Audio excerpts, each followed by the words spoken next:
letter number DSC/ET/celebration/13/2022/14 DW পৰা ওলাইছে DWE/MISC/1/2022/48 dated 02/11/2022 ইয়াত আমাৰ হৈছে 19 তাৰিখ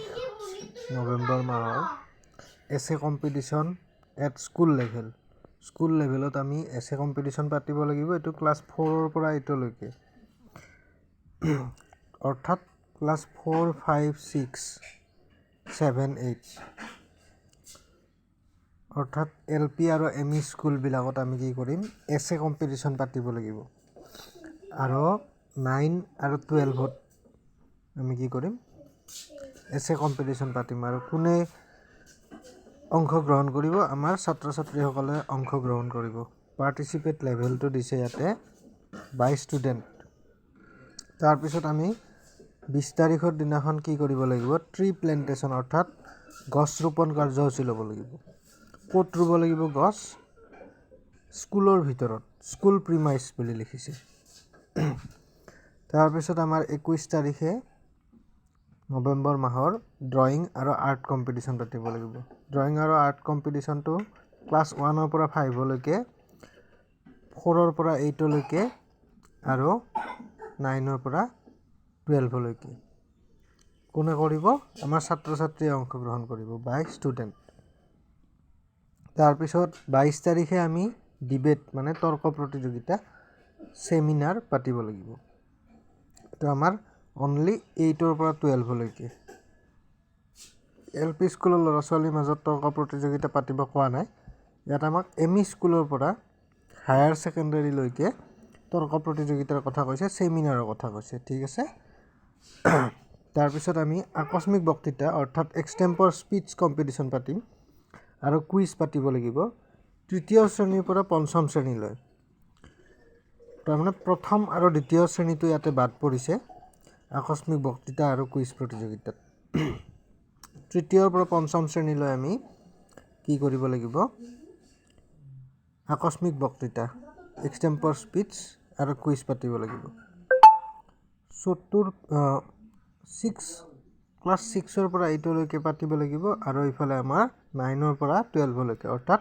প্ৰথম আৰু দ্বিতীয় শ্ৰেণী বাদ পৰিছে বাকি আমাৰ ক্লাস 12 লৈকে পৰিছে এইখিনি কৰিব লাগিব তাৰ পিছত 24 তাৰিখে আমি আমাৰ লাচিত বৰফুকন দেৱৰ জন্ম বাৰ্ষিকী আমি পালন কৰিব লাগিব আৰু এইখিনি আমি বিদ্যালয়ত কৰিব লাগিব ইয়াত আকৌ কথাখিনি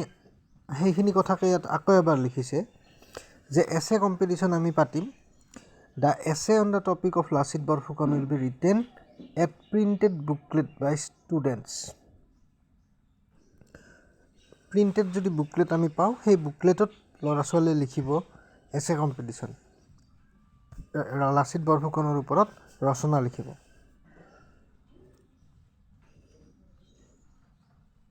আৰু ফাৰ্স্ট সেকেন্ড থাৰ্ড পজিশন যিখিনিয়ে পায় winner of first second and third position for each category will be awarded prize at school level তেওঁলোকক বিদ্যালয় কৰ্তৃপক্ষই কি কৰিব পুৰস্কৃত কৰিব যিখিনি প্ৰথম দ্বিতীয় আৰু তৃতীয় হয় তৃতীয় স্থান লাভ কৰা ছাত্ৰ-ছাত্ৰীখিনিক বিদ্যালয় কৰ্তৃপক্ষই কি কৰিব বিদ্যালয় লেভেলতে পুৰস্কাৰ দিব আৰু যিজন আপোনালোকৰ কনসাৰ্ন সিআৰসি আছে সেই সিআৰসি জনৰ জৰিয়তে আপোনালোকৰ এই 1 2 3 হোৱা position পোৱাখিনি block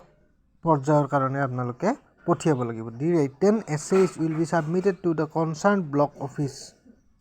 via CRCC concerned with a list of the participants along with separately for the winner students অৰ্থাৎ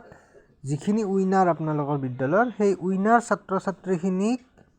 লিষ্টখন বেলেগকে পৃথকে আৰু তেওঁলোকৰ ৰচনাখিনি পৃথককে আৰু যিখিনিয়ে পাৰ্টিসিপেট কৰিছিল পুৰস্কাৰ নাপালেও সেইখিনি মানুহৰ লিষ্টখন বেলেগকে আৰু তেওঁলোকৰ ৰচনাখিনি বেলেগকে সিআৰসিৰ জৰিয়তে আপোনালোকে কি কৰিব লাগিব আপোনালোকৰ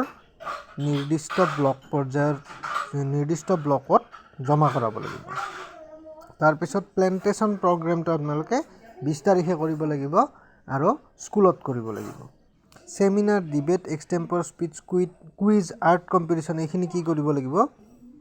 লাচিত বৰফুকনৰ ওপৰতে পাতিব লাগিব। তাৰে টপিকটো কি হ'ব? লাচিত বৰফুকনেই হ'ব। আৰু এইখিনি কাম আমি 21 তাৰিখৰ পৰা 23 তাৰিখৰ ভিতৰত কৰিব লাগিব।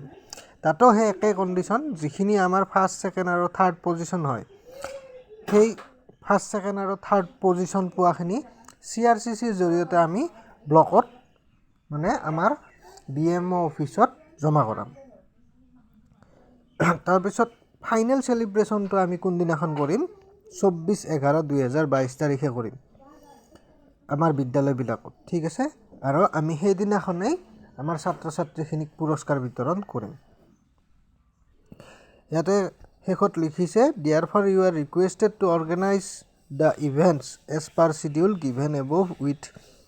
wide publicity among the local community, parents, senior citizens, media personnel